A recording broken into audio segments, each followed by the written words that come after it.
సాయిరామ్.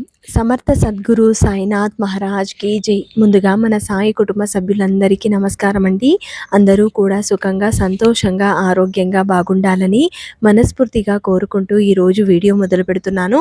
ఇక ఈరోజు వీడియోలో బాబాగారు ఏం చెప్పబోతున్నారు అంటే, తల్లి, ఎన్నో పాపాలు చేసి పశ్చాత్తాపంతో కుమిలిపోతున్నావు. నీ బాధ తీరే ఉపాయం చెబుతాను.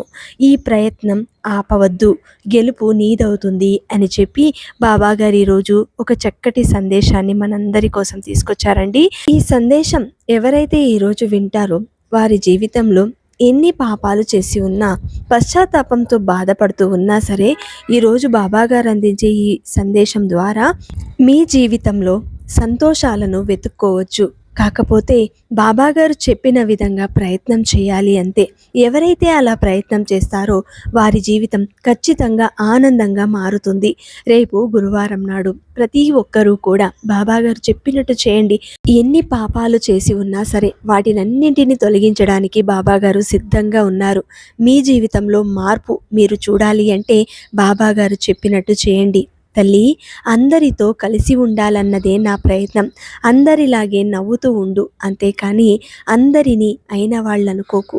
అందరూ నా వాళ్లే అని మురిసిపోవద్దు. నటనతో కూడిన మనిషి ప్రేమ విషం కంటే ప్రమాదకరంగా ఉంటుంది. నీ చుట్టూ ఉన్నవాళ్ళు నీతో ఎంత ప్రేమగా నటిస్తున్నారో అంతే విషాన్ని చల్లుతున్నారు. ప్రతి మనిషి ఏదో ఒక సమయంలో తప్పు చేస్తాడు, కానీ ఆ తప్పుని సరిదిద్దుకునే ప్రయత్నం తప్పకుండా చేయాలి. భగవంతుడు ఏదో ఒక సమయంలో ఆ తప్పుని సరిదిద్దుకోవడానికి నీకొక అవకాశాన్ని ఇస్తాడు. నువ్వు అది సద్వినియోగం చేసుకొని మంచి మార్గంలో నడవడానికి ప్రయత్నం చేయాలి. కష్టపడుతూ పైకి ఎదిగే వారికి విలువలతో కూడిన సంస్కారం ఉంటుంది. ఒక్కసారిగా పైకి ఎదిగే వారికి నువ్వెంత అనే అహంకారం ఉంటుంది. నువ్వు అలాంటి బిడ్డవి కాదు అని నేను నమ్ముతున్నాను. అందుకే నువ్వు ఈ సాయి బిడ్డవి అయ్యావు. తల్లి, నీ జీవితంలో ఎన్ని బాధలు వచ్చినా కష్టపడి పైకి రావడం నేర్చుకో.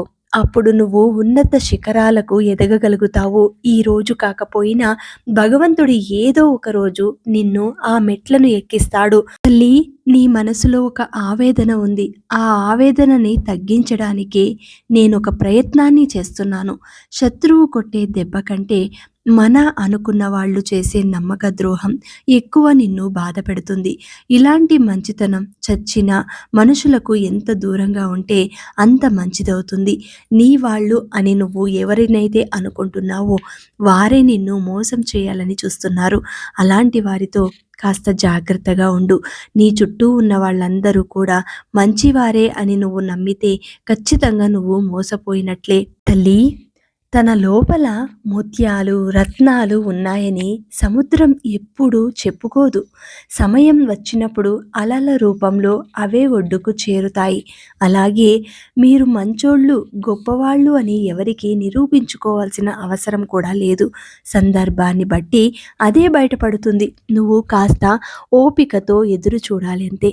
మాటలు పడ్డానని నిందించడం మానేయాలి. ఎవరు అన్న మాటలు వారికి అవి గుచ్చుకుంటాయి. మాటలే కదా అని తేలిగ్గా తీసి పారేయకూడదు. ఎందుకంటే మాటలే మనుషుల మధ్య ఉన్న దూరాన్ని దగ్గర చేయగలుగుతాయి. అవే మాటలు దగ్గరను దూరం కూడా చేయగలవు. మాటలే మనుషుల జీవితంలో అమృతాన్ని నింపగలవు, విషాన్ని కూడా చిందించగలవు. అందుకే మాట జాగ్రత్తగా ఉండాలి అని 10 మందిలో ఎలా మసులుకోవాలో నేర్పించేది మన పెద్దలు. మీకు విలువ ఇవ్వని వారి వద్దకు వెళ్ళి మీ విలువను పోగొట్టుకోకూడదు. మీ అభివృద్ధిని చూసి ఈర్ష్యపడే వారికి దూరంగా ఉండాలి. మీ ముందు ఒకలా, మీ వెనక ఒకలా ఉండేవారిని దగ్గరకు రానివ్వకూడదు. అభిమానించే వాళ్లను, ప్రేమించే వాళ్లను, సహాయం చేసే వాళ్లను మాత్రం ఎప్పటికీ దూరం చేసుకోకూడదు. అలాంటి వారు నీ జీవితంలో ఉంటే వారితో ఎప్పటికీ ఆనందంగా ఉండడానికి ప్రయత్నం చెయ్యి. మనం బాధపడితే ఓదార్చే వాళ్ళు కొందరే ఉంటారు. మనం ఎప్పుడూ బాధపడతామా అని ఎదురు చూసేవాళ్ళు మరికొందరు ఉంటారు. మనతో ఈ బంధము లేకపోయినా మన ఆనందాన్ని తమ ఆనందంగా భావించే వాళ్ళు 100కో 1,00,00,000కో ఒక్కరే ఉంటారు. అలాంటి వారు మనకు తారసపడితే ఎంత కష్టం వచ్చినా సరే వాళ్ళని వదులుకోవద్దు. తల్లి, ఇప్పటి రోజులలో ఒంటరిగా బ్రతకడమే మంచిది అని నీకనిపిస్తుంది కదూ! ఎందుకంటే ఎవరితో ఏం మాట్లాడినా ఏదో ఒక తప్పు వెతుకుతూనే ఉంటారు. మనం మంచిగా మాట్లాడినా ఎదుటివారికి చెడుగానే అర్థమవుతుంది. జీవితంలో ఎన్ని కష్టాలెదురైనా సరే కొందరితో మంచి అనుభవాలను పంచుకోవాలనిపిస్తుంది. మరికొందరితో కష్టాలను పంచుకోవాలనిపిస్తుంది. జీవితం అలాగే ఎందరినో మనల్ని కలుపుతూ ఉంటుంది. అలాంటి వారిని మధ్యలోనే దూరం చేస్తుంది. భగవంతుడు ఎప్పుడు ఎవరిని ఏ సమయంలో మన దగ్గరకు చేరుస్తాడో అంతు చిక్కదు. ఎందుకంటే వారితో మనకు ఎంతకాలం బంధం ఏర్పడిందో, ఎంతకాలం వారితో మనం ఉండగలుగుతామో భగవంతుడు నిర్ణయించబడి ఉంటాడు. కాబట్టి వారితో ఎంత సన్నిహితంగా మనం ఉండగలిగితే మన జీవితం అంత సంతోషంగా ఉంటుంది. నా జీవితం గొప్పది అని ఎప్పుడూ గర్వపడకూడదు. మనిషి జీవితంలో అదృష్టం అనేది ఎంతకాలం ఉంటుందో ఎవ్వరూ ఊహించలేరు. జీవితంలో ఏదో ఒక రోజు చావాలా బ్రతకాలా అనే పరిస్థితి మాత్రం ఖచ్చితంగా వస్తుంది. ఆ రోజున నువ్వు పడిన కష్టాలు నీకు జీవితాంతం గుర్తుండిపోయేలా చేస్తాయి. మరి అలాంటి జీవితం నీకు ఎదురైతే ఖచ్చితంగా నువ్వు జాగ్రత్తగా ఉండు. మనం ఏదైనా మౌనంగా భరించినంత కాలం మనం మంచివాళ్ళమే. ఎప్పుడైతే భరించలేక ఎందుకు అని ఎదురు ప్రశ్న వేస్తామో ఆ క్షణమే మనం ఎంత మంచి చేసినా అన్నీ మర్చిపోయి మరి మనకెక్కడా లేని చెడుతనాన్ని అంటగట్టి మనకే తెలియకుండా మనల్ని ప్రపంచానికి ఇంకోలా పరిచయం చేస్తారు. మరి ఈ జీవితం ఇంతే కదా. భగవంతుడు ఎప్పుడూ కూడా మన ప్రమేయం లేకుండానే ఎన్నో వింత విన్యాసాలు చేయిస్తాడు జీవితంలో. దాని ఫలితం కొన్ని పొరపాట్లు ఇంకెన్నో అగచాట్లవుతాయి. అంతేకాని అవన్నీ కూడా మన జీవితంలో శాశ్వతంగా ఉండిపోవు. ఇప్పుడు చేసిన మంచి కానీ చెడు కానీ అది నీ వెంటే తిరుగుతూ వస్తుంది. ఎప్పుడైతే దానిని నువ్వు అనుభవిస్తావో అప్పుడే అది తిరిగి నీ నుండి దూరం అవుతుంది.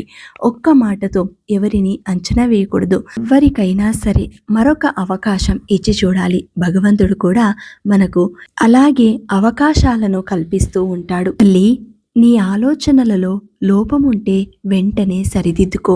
ఆ లోపం ఆచరణ వరకు రానిస్తే లేని అనార్థాలు జరుగుతాయి. ఓడిపోయినప్పుడు నువ్వు చూపించే ధైర్యం, నువ్వు గెలిచినప్పుడు నీ వినయం నీ విజయానికి దారి చూపిస్తుంది. అందరూ కావాలంటే నిన్ను నువ్వు వదులుకోవటం సిద్ధపడాలి. నీకు నువ్వు కావాలంటే ఒంటరిగా ఉండటం అలవాటు చేసుకోవాలి. నిన్ను నువ్వు వదులుకోవడమా నీకై నువ్వు బ్రతకడమా అన్నది మాత్రం నువ్వే తేల్చుకోవాలి. కొన్నిసార్లు నీ తప్పు లేకపోయినా తగ్గటం తప్పు కాదు.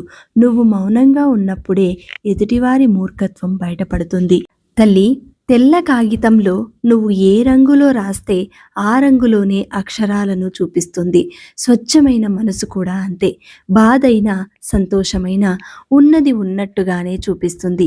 నీ మనసు ఎంత ఆవేదనకు గురి అయిందో నాకు అర్థమవుతుంది. ఎన్నో రోజులుగా నువ్వు అడుగుతున్న కోరిక తీరలేదని మదన పడుతున్నావు. ఆ కోరిక తీరిస్తే ఏమవుతుంది బాబా అని నన్ను ప్రశ్నిస్తున్నావు. ప్రతిరోజు నా కోసమే నా ముందు కూర్చొని దీనంగా ప్రార్థిస్తున్నావు.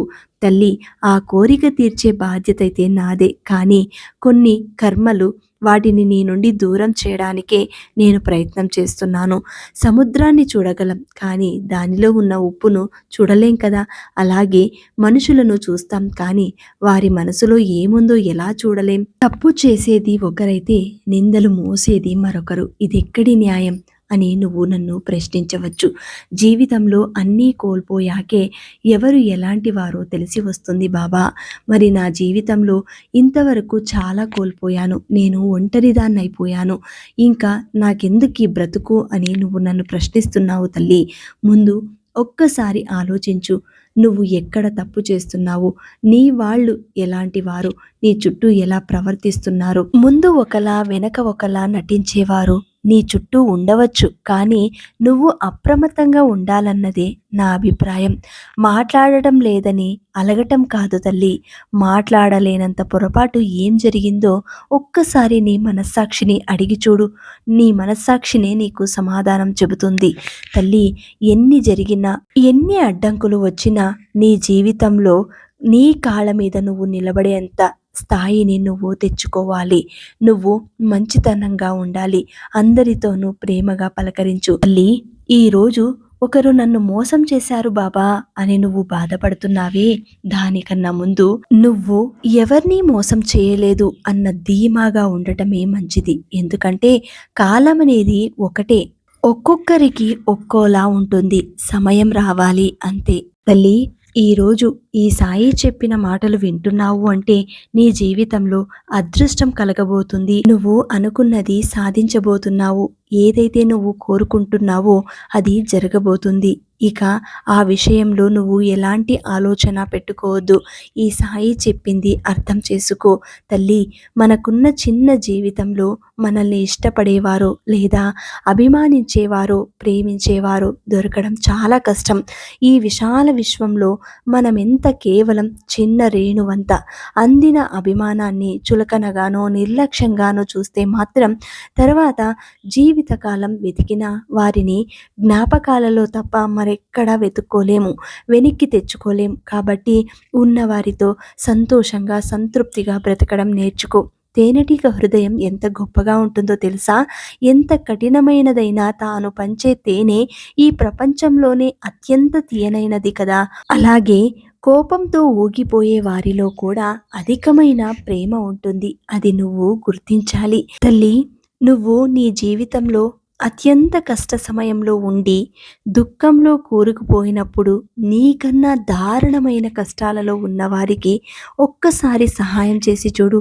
ఆ సహాయం పొందిన వారు నీకు తెలిపిన కృతజ్ఞత ఎలా ఉంటుందంటే నీ అన్ని కష్టాలు మాయమైపోయిన అనుభూతిని నీకు కలగజేస్తుంది.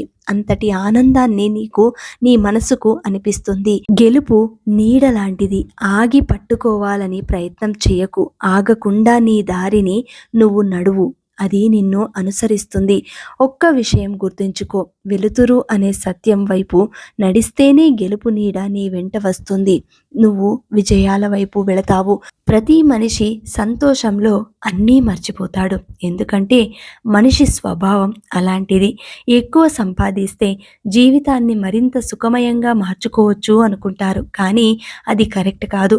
కడుపు కాలుతున్నప్పుడు సంపాదించిన 10 రూపాయలకి ఇచ్చే విలువ కడుపు నిండిన తర్వాత సంపాదించే అదే 10 రూపాయలకి ఉండదు.